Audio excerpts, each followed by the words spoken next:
Boa noite, pessoal. Sejam muito bem-vindos.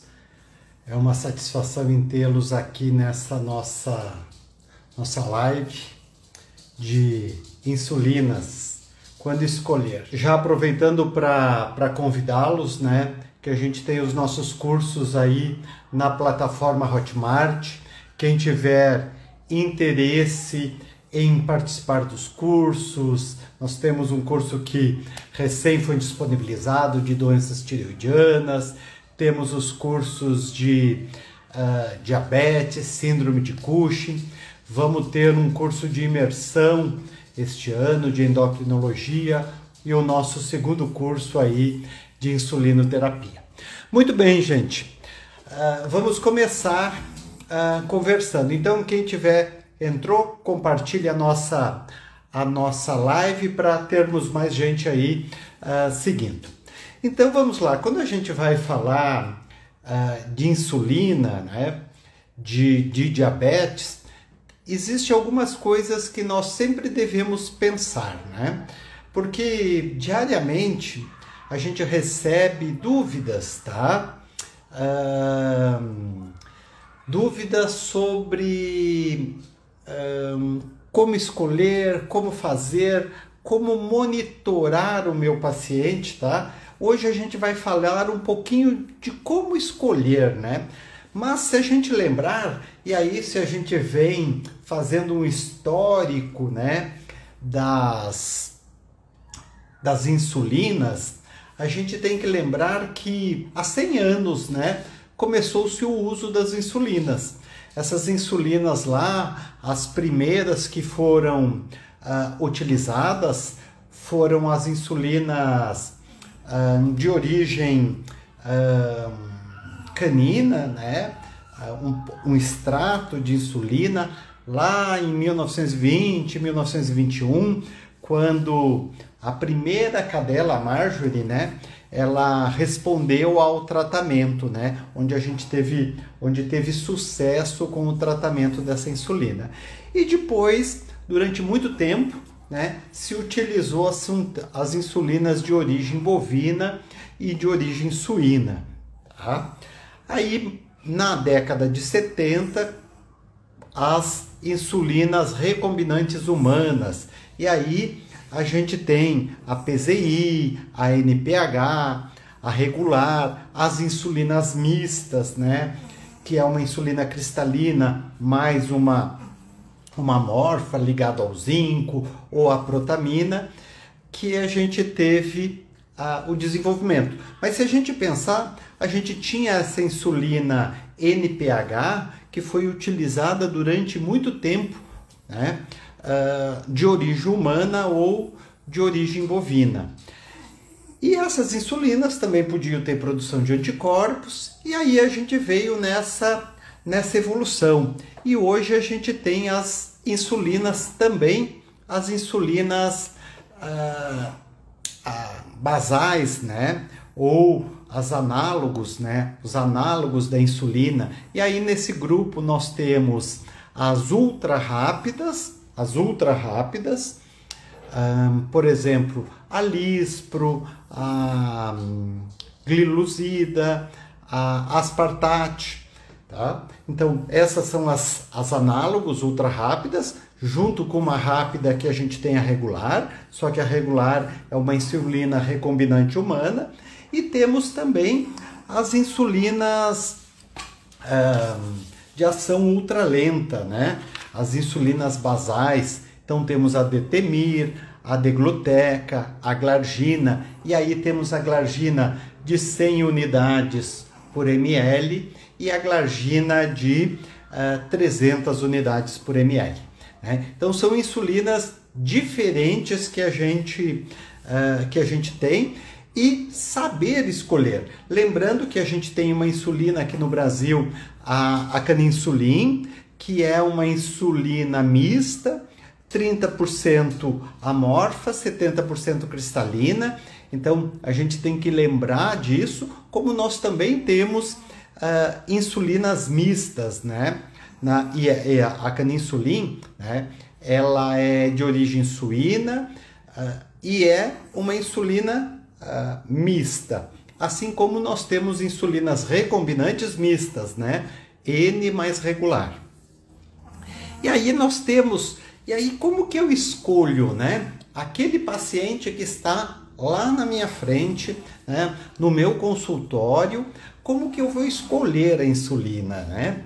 Então eu tenho vários fatores que eu devo levar em conta quando eu penso numa insulina, tá? Primeiro, qual é o tipo de alimento que eu vou utilizar para esse paciente?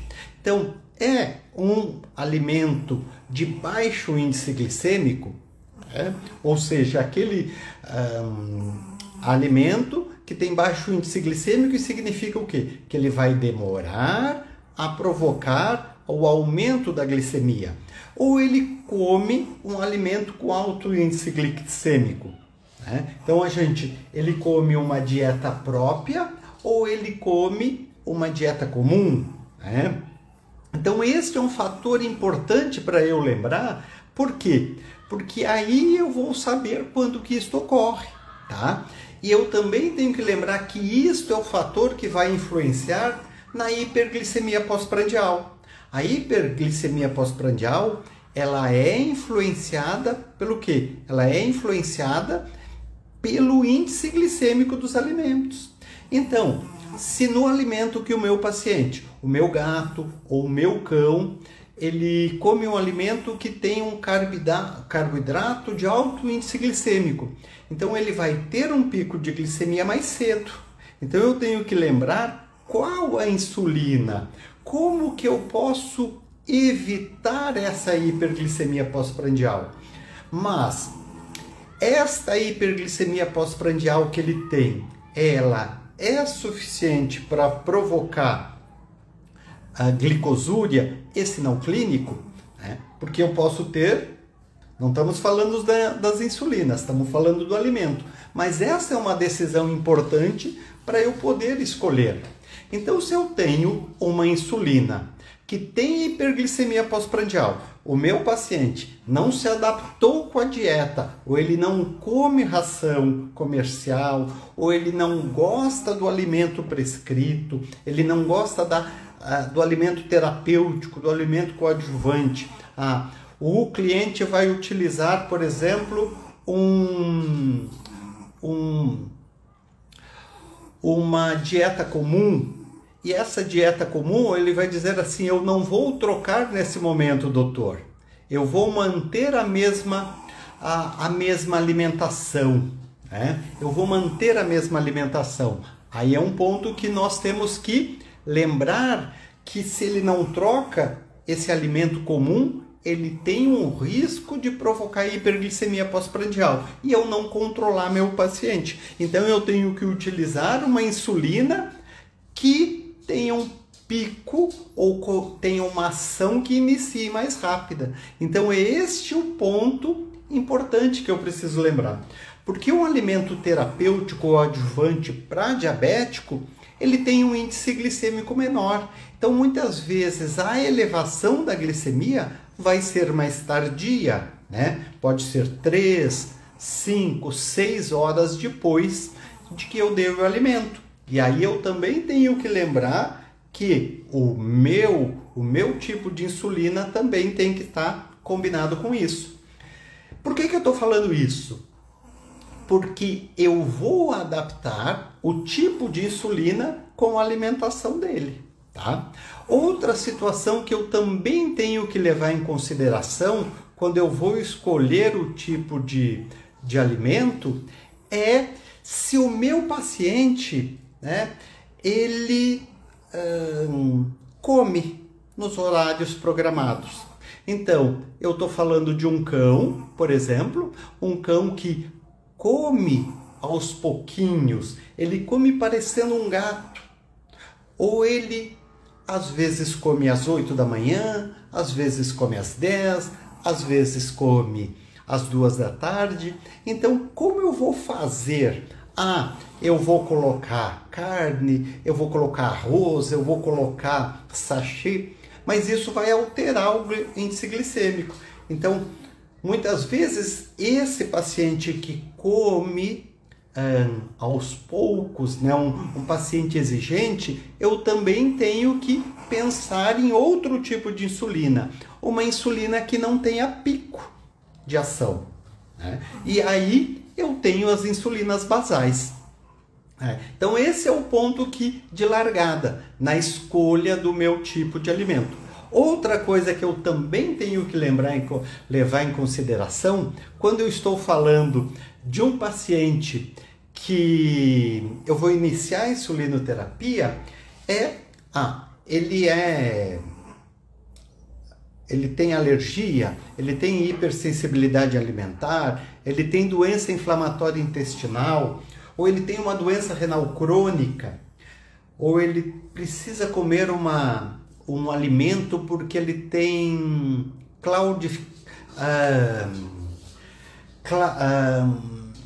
uma doença inflamatória intestinal e ele precisa de uma doença, ou obstrução crônica, né? Obstrução crônica do trato urinário e ele precisa de uma dieta para isto, né? Então, este tipo de paciente, muitas vezes eu tenho que lembrar que é uma dieta mais calórica e eu tenho que adaptar a minha insulinoterapia para este paciente. Então, essa é uma das características que nós temos que lembrar na nossa escolha. Outra questão importante é se o meu paciente, ele é magro, ele é obeso, né? Ele precisa ganhar peso ou ele precisa perder peso. E por que eu estou falando isso? Porque as insulinas, né, intermediárias, e aí nós temos a caninsulin e a NPH, elas são insulinas que têm pico, que têm nadir, e por isso a elevação delas na circulação é mais rápida. Então elas têm pico e eu corro o risco de ter hipoglicemia. E nós não podemos esquecer que a insulina é um anabolizante. Quando eu aumento muito rapidamente a insulina no organismo, né, eu tenho um risco do quê? Eu tenho um risco de aumentar a obesidade, tá certo? Aumentar a obesidade por causa disso. Isso é muito falando na área médica, isso é bem claro, com pacientes, com pessoas que tomam insulina intermediária, eles ganham peso. Por quê? Por causa do pico. Então, a gente tendo pico, a gente tem um risco maior disso. Então, essas são as coisas. Por exemplo, então, num paciente obeso, a insulina intermediária, como a NPH e a caninsulin, pode intensificar este ganho de peso. Então, esses são os pontos gerais que eu devo levar em conta quando eu vou escolher o tipo de insulina. Eu já vou responder algumas perguntas que tem aqui, mas outra coisa que é importante nós lembrarmos é que eu não devo, nós vamos falar dos diferentes tipos de insulina aqui, mas eu não devo mudar. Eu estou usando a caninsulin. O meu paciente está bem controlado. Ele está bem controlado, não tem poliúria, não tem polidipsia, não tem polifagia. Eu não devo mudar a insulina que eu estou usando. Por quê? Porque ele está bem controlado. As opções, algumas opções que nós vamos falar aqui, eu tenho que lembrar de fazer isso quando o meu paciente não está bem controlado. Então, estes são os pontos importantes das insulinas que nós vamos falar. Quem estiver gostando, mande coraçãozinho, compartilhe a nossa live e é uma satisfação tê-los aqui com nós. Tem aqui a Isa, acho que a Isadora foi minha aluna em Bandeirantes.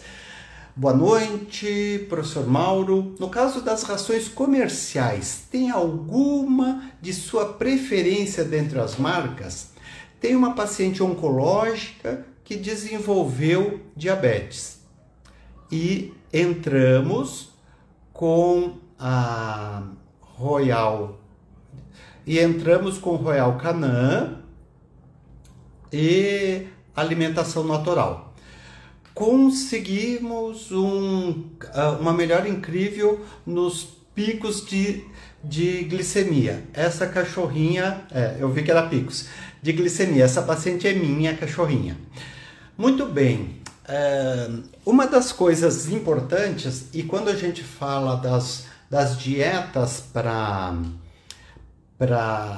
diabetes, e aí a gente tem a Royal Canin, a VetLife, a Equilíbrio, a ProPlan, a Rios, então, e elas, a Premier, todas elas têm uma característica muito semelhante, tá certo? Então, tem carboidratos de baixo índice glicêmico, carboidratos de baixo índice glicêmico e fibra, né? A fibra, ela diminui a dislipidemia, muitas vezes associado ao diabetes, diminui a esteatose e isso diminui a resistência insulínica. Além disso, essas dietas, elas têm isso com a fibra e tem carboidratos de baixo índice glicêmico, propiciando o quê? Menos picos de hiperglicemia e fazendo com que a gente consiga um bom controle, né? Mas, agora entrando já num diabetes, e eu estou supondo, Isadora, que você entrou com a NPH. A NPH, ao longo do tempo, ao longo dos dias, ela não tem um comportamento estável. Ela é uma insulina mais instável, tá certo? Tanto ela como a caninsulin, elas podem ter um comportamento mais instável. Então, tem dias que ela é mais absorvida, tem dias que o nadir, o pico dela é 3 horas depois da aplicação, outros dias é 5 horas, então tem essa variabilidade grande, tá certo? Mas o que é um paciente bem controlado? Então, a gente sempre diz, a caninsulin e a NPH devem ser as insulinas de escolha no dia a dia, tá? Mas a gente tem um problema quando a gente fala dessas dois tipos de insulina, né? Quando nós falamos desses dois tipos de insulina, a caninsulin e a NPH, eu tenho que lembrar que elas precisam ser feitas junto com a alimentação. E aí eu converso, né, tanto com os tutores como nos cursos, com os meus alunos, eu gosto sempre de dizer, a glargina, a detemir, a degluteca, são insulinas que eu não tenho necessidade de fazer junto com a alimentação. Elas têm risco de hipoglicemia? Tem, mas o risco é menor. O risco é menor. Por que o risco é menor? Porque elas não têm pico. É claro que essa insulina, ela vai subindo, mas ela mantém um patamar, ela mantém um limiar, ela não tem pico, ela não faz isso, ó. Então, eu brinco que a curva glicêmica, quando a gente utiliza uma insulina basal, ela parece uma travessa de lasanha, né? Ela é retangular, enquanto que a da NPH, ela aumenta muito rápido e dura pouco. Então, quando eu tenho aquele cliente, ele diz, mas doutor, eu aplico a insulina, eu acordo, tenho que aplicar a insulina às 7 da manhã e sair para trabalhar até 7h30 ou levar meu filho na escola e eu só volto às 2 da tarde. E se o paciente não comer, o que eu faço? Né? O que eu faço? Aplico 30%. Mas ele toma só uma unidade, então eu faço meia, pulo. E aí, quando a gente fala em pular uma aplicação de insulina, a gente não pode esquecer que o paciente diabético que não recebe insulina, ele faz gliconeogênese. Tá? Então, para esse paciente que às vezes não quer comer, e para a gente não mudar a dieta dele, o que eu faço? Eu opto pela glargina, né? Ou pela detemir em cães grandes. Tá?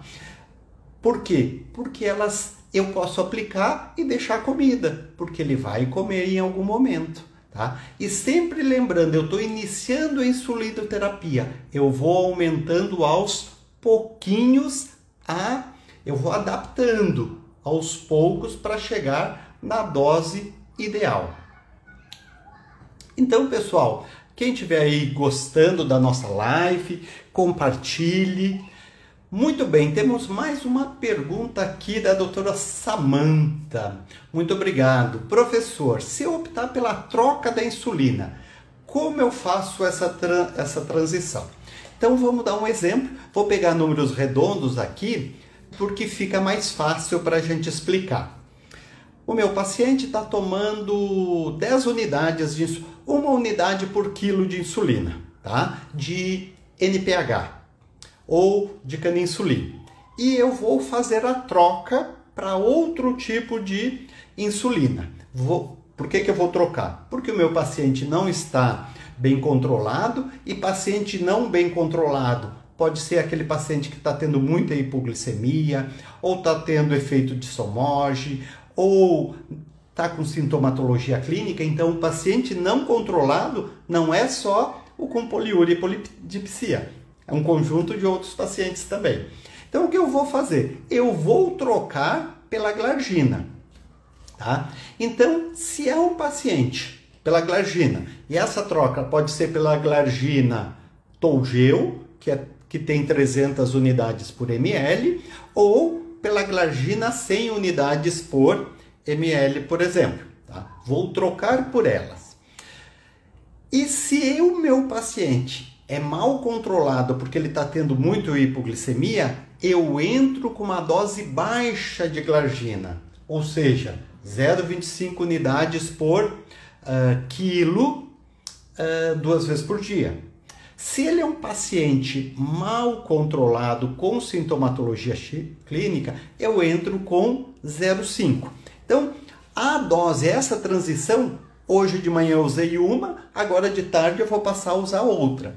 Mas eu tenho que falar para o meu cliente que nesses primeiros dias, eu vou ter um descontrole. Eu não vou ter um paciente tão bem controlado. Por que eu não vou ter um paciente tão bem controlado? Porque esse meu paciente, ele pode ter, demora um pouquinho para a gente ter essa resposta. 1, 2, 3 dias. E aí, quando nós falamos em cães, gente, usando Detemir, glargina, qualquer uma das glarginas, as doses para o bom controle geralmente são bem maiores do que aquilo que a gente está acostumado. Normalmente a gente fala em resistência insulínica usando glargina, pacientes que estão usando 1,5 unidade por quilo 2 vezes por dia, né? Usando NPH ou caninsulina. Eu vejo que os pacientes que usam glargina, geralmente, para o bom controle, precisam doses muito próximas de 2 unidades por quilo. Na Detemir a gente não vê isso, tá? Só que a Detemir é uma insulina que precisa doses por quilo menores, tá? E aí se eu uso, normalmente a dose inicial é 0,1 unidade por quilo, e aí eu posso, é numa caneta aplicadora que ela vem, normalmente eu tenho que iniciar com 1 unidade por paciente, então só pacientes com mais de 10 quilos. Mas, Samantha, a transição é rápida e aí eu vou fazendo o aumento gradativo. Hoje, nos meus pacientes, muitos, o que eu faço, né? O que eu faço? Eu utilizo o aumento, né, gradativo da insulina, sempre utilizando o monitoramento contínuo. A Isa fala aqui, estamos fazendo 30 minutos após a alimentação, 2 vezes ao dia, e nunca mais tivemos picos acima de 140. Tá excelente, tá excelente. Só que na maioria dos pacientes, né, a gente não consegue, né, um controle tão bom, né, com NPH, né?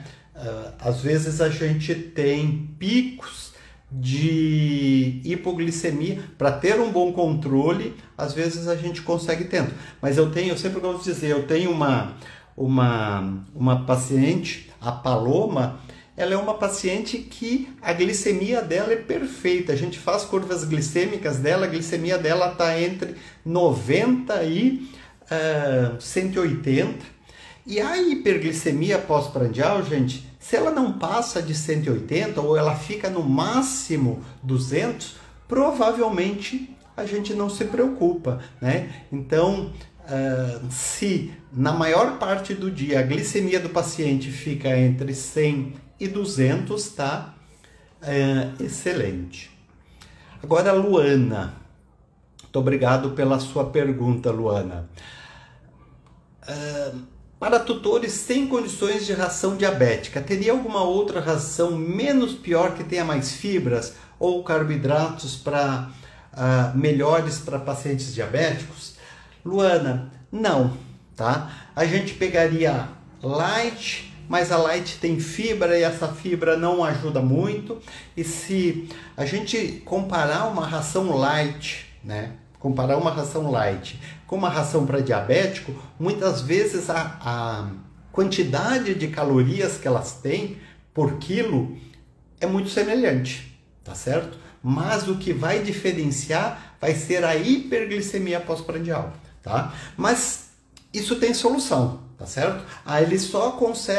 Ele continua dando a dieta que ele utiliza lá há 15 anos, tá? O que a gente pode fazer? A gente pode associar uma insulina basal, uma detemir, uma glargina, mais uma insulina NPH para evitar essa hiperglicemia pós-prandial. Então a gente consegue fazer isso hoje de uma forma bastante simples, gente. Então, eu tenho esse paciente. Eu tinha uma paciente, agora eu estou esquecendo o nome dela, da pacientezinha. Ela tomava detemir, dose muito baixa, que ela mantinha a glicemia baixa, só que ela comia frango com arroz. E é o que ela comia, tá certo? Era a boneca, né? A boneca era o nome dessa paciente. E que acabou tendo um tumor de pulmão. E para evitar os picos de hiperglicemia pós-prandial, nós fazíamos também, porque ela comia a hora que ela queria. Então a gente mantinha com as 2 doses de detemir de 12 em 12 horas e associava no momento que ela comia, ela tomava entre 1 a 2 unidades de NPH. Então a gente fazia insulinas associadas nessa paciente. Tomar uma aguinha.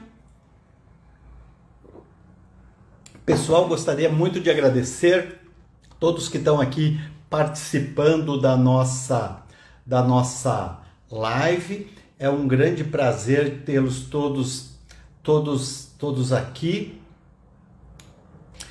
E quem estiver gostando, compartilha. A nossa live fica salva aqui no Instagram. Depois ela vai para o nosso canal no YouTube. Então quem tiver também pode acessá-la.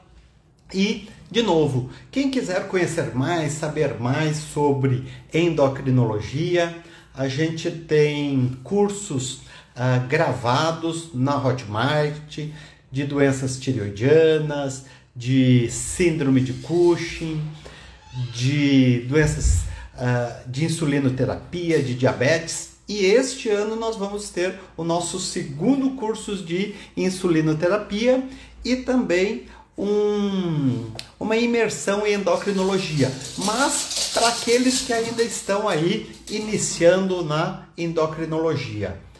A Ivete, qual o intervalo ideal para uma curva glicêmica? Normalmente, quando a gente está falando em curva glicêmica de um paciente bem controlado, né, quando a gente está falando aí de um paciente assintomático, nós podemos ir utilizando caninsulin e NPH de 2 em 2 horas. Eu não sei, eu vou responder 2 formas, tá? A sua pergunta.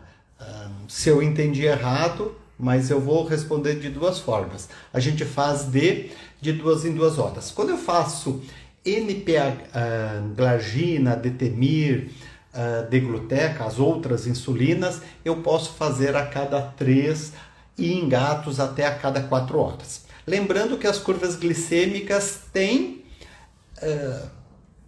a grande questão de que elas têm o fator do estresse, tá? E uma curva glicêmica sempre deve ser, em pacientes mal controlados, sempre fazer junto com uma urinálise, tá? Isso é importante. E a cada quanto tempo eu faço uma curva glicêmica num paciente? Eu devo fazer curvas glicêmicas no paciente em pacientes mal controlados, pacientes com sinais clínicos. Naqueles pacientes bem controlados, gente, eu não preciso fazer curvas glicêmicas. Eu vou só fazer curvas glicêmicas quando esse meu paciente estiver mal controlado. Muito bem. Temos mais uma pergunta aqui da Luana, né? A Luana está perguntando como faz as doses de associação de NPH e glargina. Seguinte, a gente tem duas questões importantes, tá? As doses, elas são sempre crescentes. Eu tenho uma paciente, a Mina. A Mina é uma paciente que tem síndrome de Cushing, dislipidemia de difícil controle e hoje ela é uma paciente bem controlada, é uma Yorkshire, gente. Ela toma insulina glargina, Alantus, 18 unidades, não estou ficando louco, ela toma 3 unidades por quilo de 12 em 12 horas, ela faz 3 refeições por dia e recebe, no momento da alimentação, 4 unidades de NPH, tá? Isso não é comum. Ela já usou caninsulin de 8 em 8 horas, NPH de 8 em 8 horas. Então, foi longo esse caminho até a gente chegar. Usou o Atogel, que é a insulina glargina de 300 unidades por ml, e não teve um bom controle, tá? Então, às vezes esse caminho é longo. Mas como a gente começa? A gente vai começar, eu vou usar num cão, né? Ou num gato. Eu geralmente utilizo unidades por quilo, tá? Num gato, a glargina, todas as insulinas, exceto nos pacientes com menos de 1 quilo, eu inicio o meu tratamento com 1 unidade por paciente. Então, meu paciente tem 1 quilo, ele vai receber 1 unidade por quilo. Nos outros pacientes, a dose que eu utilizo de glargina, geralmente de 0,25 a 0,5 unidades por quilo. E aí, vou fazendo o monitoramento, né? Ou pelo score clínico, que eu utilizo bastante, ou pelo monitoramento contínuo, ou pelas curvas glicêmicas associadas com a urinálise, até encontrar essa dose ideal. Vou aumentando. E muitas vezes a gente observa, principalmente no monitoramento contínuo, que esse paciente está tendo hiperglicemias pós-prandiais, tá? E aí, a hiperglicemia pós-prandial no cão, a gente sabe que geralmente ela leva de 3 a 8 horas, dependendo do paciente. E o pico de ação da NPH geralmente é 3 a 6 horas, né? Na maioria dos pacientes, alguns mais tardios, mas a maioria desses. E aí a gente faz, iniciando sempre com 1 unidade, não por quilo, 1 unidade por paciente. E se isso não tem redução, eu vou aumentando essa dose gradativamente. Então, normalmente é isto que nós fazemos, tá?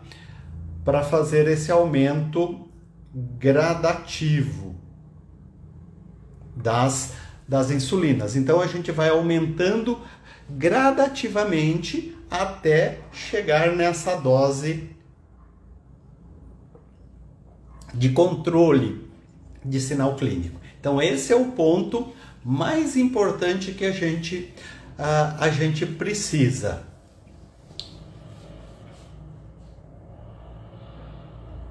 Muito bem. Então a Karina está falando aqui, eu acho que a gente até conversou sobre esse paciente já, né, Karina? Tem um paciente Schnauzer, 7,5 kg, que só controlou com 21 unidades de glargina e 2 de NPH. Foi bem difícil chegar em um controle, mas perdi o medo de usar doses altas. Com você, professor. Muito obrigado, tá? Eu brinco, né? E não é brincadeira, gente, falando sério, né? De que a dose, ela tem que ser suficiente para controlar, né? É claro que a gente tem que fazer as curvas glicêmicas para entender o que está acontecendo. Mas eu tenho que ir aumentando. E o monitoramento contínuo, ele é muito importante para isso. Eu até estou abrindo um paciente aqui com monitoramento contínuo por isso. Porque muitas vezes a gente diz, mas eu cheguei na dose alta, né? Mas sempre entendendo como esse meu paciente está. Eu não sei se há uma outra Luana que me mandou hoje, ela me mandou um caso para discutir comigo, e esse paciente, ele está tendo, né, uma glicemia, né? Ele tem uma glicemia que após mais ou menos, estou olhando aqui, ela aplica às 6 da manhã e 6 horas depois a glicemia começa a subir novamente. Começa a subir e no final do dia já está acima da capacidade de mensuração do glicosímetro. O que significa isso? Que essa insulina está com duração baixa. Duração baixa. Tá? Esse é um ponto. Ela está com duração baixa. Ela está durando menos de 8 horas. Tá? Esse é um ponto importante.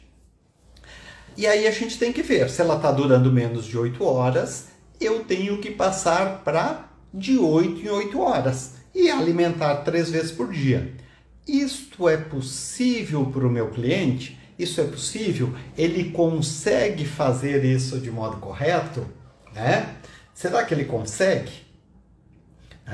Ou às vezes o que eu tenho que fazer? Mudar para uma insulina basal e usar então, com duração mais longa. Então, eu vou sair de uma NPH, de uma intermediária, NPH caninsulin, e vir para uma Detemir, para uma glargina, tá? Então, eu posso fazer isso, eu posso fazer essa migração, ao invés desse meu paciente, e lembrar, porque às vezes eu tenho glicemias que estão durando muito, e eu tenho efeito de...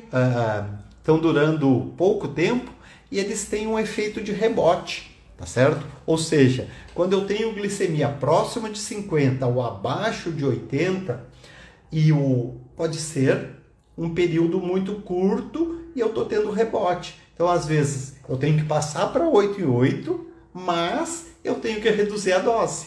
Tá? Então, a insulina de 8 em 8 horas, muitas vezes, eu tenho que lembrar do quê? Que eu vou fazer uma dose menor para esse paciente. Então, essa é uma característica que eu também devo lembrar, que eu posso fazer, num caso assim, uma insulina de 8 em 8 horas, mas vai depender do comportamento desse paciente. E aí, eu tenho uma paciente que ela está tendo glicemia, né? Então, a gente vai olhando as glicemias dela, e a glicemia dela com a glargina, né, e 2 unidades de NPH, está ficando entre 70 e 120. Ela toma uma glargina e a glicemia fica entre 70 e 120. E aí muitas pessoas dizem, mas nossa, ela está tendo hipoglicemia? Não. Ela não está, ela está na faixa de normalidade. E isso é difícil, às vezes, a gente conseguir. Então, é importante a gente lembrar disto. Tá? Então essas são algumas características que eu tenho que lembrar. Vamos ver se tem mais alguma pergunta aqui. Não. Então eu vou para as perguntas que tinham me mandado anteriormente. Só deixa eu pegar aqui.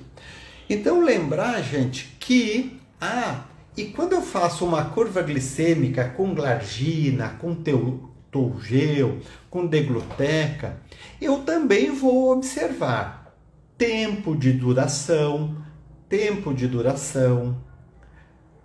o nadir dessa glicemia, só que o nadir não é em pico. Muitas vezes essa glicemia chega, e aqui, olhando aqui num paciente que está com monitoramento contínuo, o nadir dela foi 56, tá? O menor valor, só que ela permaneceu em 70 durante 8 horas. Tá certo? Então, ele não tem um pico, e o maior valor de glicemia desse paciente no dia de hoje foi 121. Então, ela teve pouca variabilidade. Tá? Então, isso é uma das coisas que às vezes a gente consegue com a associação das insulinas. Aí uma outra pergunta que tem aqui.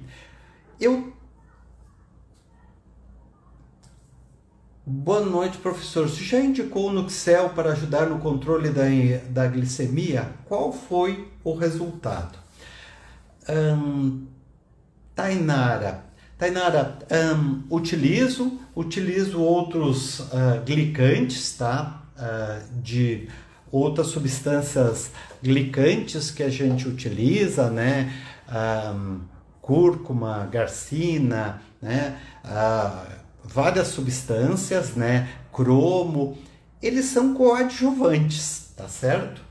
E eu sempre gosto de dizer, e isso eu aprendi com um personal trainer, que diz o seguinte, que não coloque nos outros a importância. Então, ele pode ajudar, né? Então, nós temos muitos coadjuvantes, né, que vão aumentar a sensibilidade da insulina aos seus receptores, vão diminuir a absorção de glicose, tá? Então, isto são pacientes, né? São pacientes que podem ajudar, tá?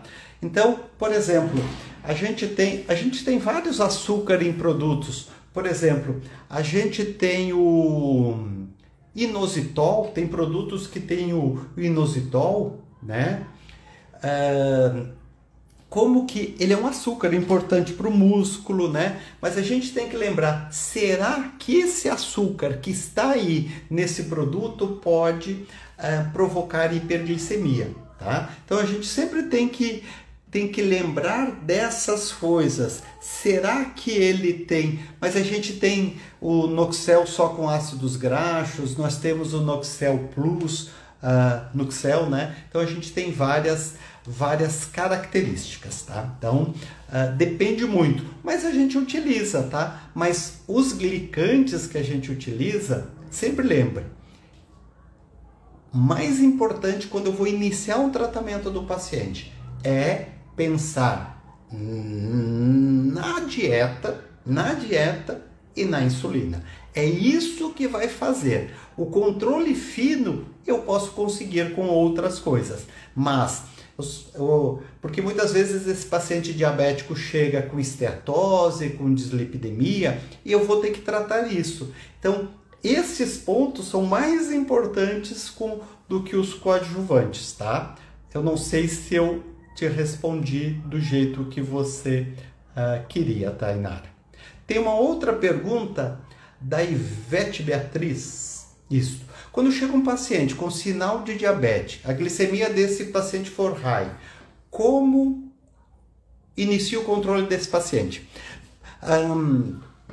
Simples, tá? Muito simples a gente iniciar o controle desse paciente. Então, quando a gente vai começar, né? E quem estiver curtindo, já respondo a sua pergunta. Quem estiver aqui presente, estiver gostando da nossa live, curte, manda coraçãozinho, compartilha para a gente E não esqueço, essa live vai estar gravada aqui no Instagram e depois a gente coloca lá no nosso canal no YouTube.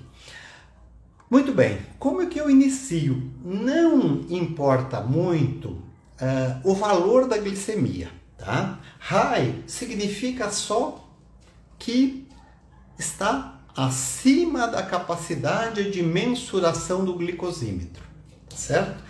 Então, se esse meu paciente tem poliúria, polidipsia, polifagia, perda de peso, catarata, ele não é um paciente enfermo, ou seja, não é um paciente que está em cetoacidose diabética ou hiperglicemia hiperosmolar, eu vou começar o tratamento exatamente igual ao paciente que tiver uma glicemia de 350. Eu não preciso internar paciente que está com glicemia high. Não tem necessidade nenhuma.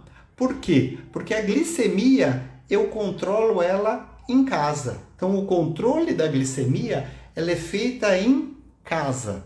Então eu vou começar, se você optar com a NPH, você vai usar a NPH. Se você optar pela caninsulin, você vai utilizar a caninsulin sem problema nenhum. E não vai entrar com uma dose maior.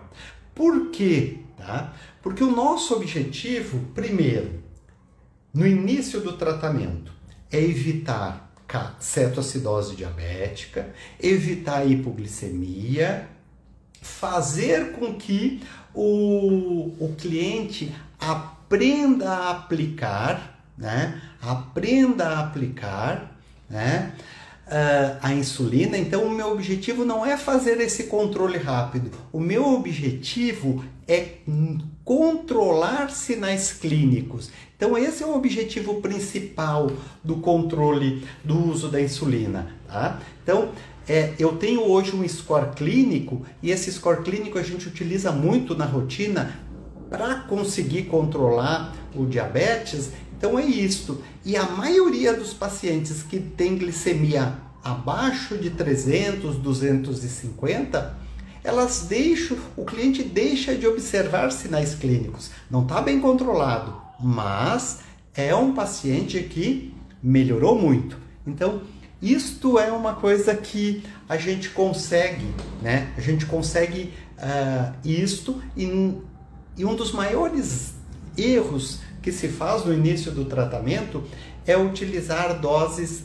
excessivas, né? Excessivas de insulina, utilizar uma dose alta. Daí esse meu paciente vem para hipoglicemia e hiperglicemia. Então o mais importante é doses crescentes. Depois de 7 a 10 dias eu faço o primeiro controle e aí peço para o meu cliente verificar o controle, o consumo de água. Então esses são os pontos bastante importantes.